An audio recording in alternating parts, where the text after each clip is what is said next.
কল্যাণ ট্রাস্টের প্রতিনিধিত্ব করছি। এখানে জাকির ভাই আছেন, সেলিম ভুঁইয়া ভাই আছেন। আমি 1997 সাল থেকে বাংলাদেশ শিক্ষক সমিতির সাথে জড়িত। সেই 97 সাল থেকে অদ্যাবধি আমাদের বিভিন্ন আন্দোলন সংগ্রাম এবং শিক্ষার উন্নয়নে আমরা কাজ করে যাচ্ছি। আজকে যে বিষয়টা নিয়ে আপনারা এখানে এসেছেন, আমি দীর্ঘদিন যাবৎ বাংলাদেশের শিক্ষানীতি, শিক্ষা কারিকুলাম, শিক্ষা কমিশন এবং শিক্ষা ব্যবস্থার উন্নয়নে কাজ করে যাচ্ছি।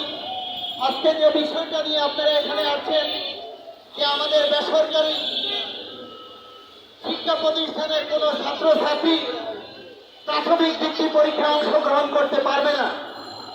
আমি 21 তারিখে ব্যক্তিগতভাবে প্রাথমিক ও গণশিক্ষা উপদেষ্টা ডাক্তার বিধান রঞ্জন রায়ের সাথে আমি মিটিং করেছি। আমি স্পষ্টভাবে বলে দিছি যে এই বৈষম্যের কারণে 24-এর গণ অভ্যুত্থান হয়েছে, 24-এর জুলাই গণ অভ্যুত্থানে আমরা রাস্তায় নেমে আন্দোলন করেছি। সেই বৈষম্য আর বাংলাদেশের মাটিতে হবে না।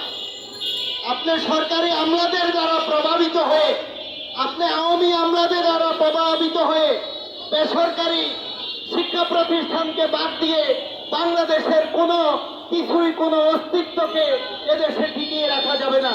আমি বলেছি অনতিবিলম্বে এই পরিপত্র জারি করে স্টেক হোল্ডার যারা আছে, আমাদের শিক্ষক নেতা, শিক্ষক সমাজ, ছাত্র কল্যাণ ট্রাস্টের প্রতিনিধি, বেশবরেণ্য ব্যক্তিদেরকে নিয়ে একটা আলোচনার মাধ্যমে এই সমাধান করার জন্য, আদারওয়াইজ আমরা কঠোর আন্দোলন গড়ে তুলব। যেইভাবে আমরা আন্দোলন করে তুলেছি, ফ্যাসিস্টের অন্যতম সহযোগী এবং শিক্ষা মন্ত্রণালয়ের যে লুটপাটকারী, এনসিটিভির লুটপাটকারী সিদ্দিক জুবাইয়ের বিরুদ্ধে আমরা সিদ্দিক জুবাইরকে সরিয়েছি। আপনারা জানেন না, সরকার এখানে শুভঙ্করের ফাঁকি করে ওনাকে জনপ্রশাসন মন্ত্রণালয়ে সংযুক্তি করেছে। আমি বলেছি কোনো সংযুক্তি হবে না, সরাসরি ওনার চুক্তি বাতিল করতে হবে।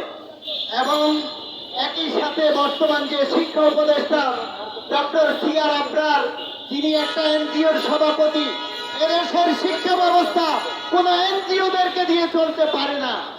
এনজিওরা আমাদের শিক্ষা ব্যবস্থাকে ধ্বংস করে অতীতেও দিয়েছে, এখনো দেওয়ার পায়তারা করছে। আমি অনতি বিলম্বে ডক্টর সিআর আবরারের পদত্যাগ চাচ্ছি। একই সাথে আমি আজকের এই অনুষ্ঠান থেকে, আজকের এই প্রতিবাদ সভা থেকে প্রাথমিক শিক্ষা উপদেষ্টা ডাক্তার বিধান রঞ্জনকে বলছি, আপনারা এখান থেকে কিছুক্ষণ পরে সমাবেশ শেষে ওনার কাছে আপনাদের স্মারকলিপি নিয়ে যাবেন। আমি ওনার সাথে কথা বলে রেখেছি, আপনারাও বলবেন, আমিও বলতেছি। উনি যদি এই পরিপত্র জারি না করে, তাহলে ওনাদের শিক্ষা মন্ত্রণালয় এবং প্রাথমিক শিক্ষা মন্ত্রণালয়ের দায়িত্ব থাকা দুষ্কর হয়ে যাবে।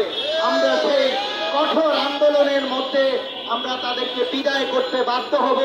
আর যদি ওনারা আমাদের সাথে একাত্মতা করে, আমাদের সাথে কম্প্রোমাইজ করে ওনারা এটার সুষ্ঠু সমাধান করে, আমরা ওনাদেরকে সাধুবাদ জানাবো।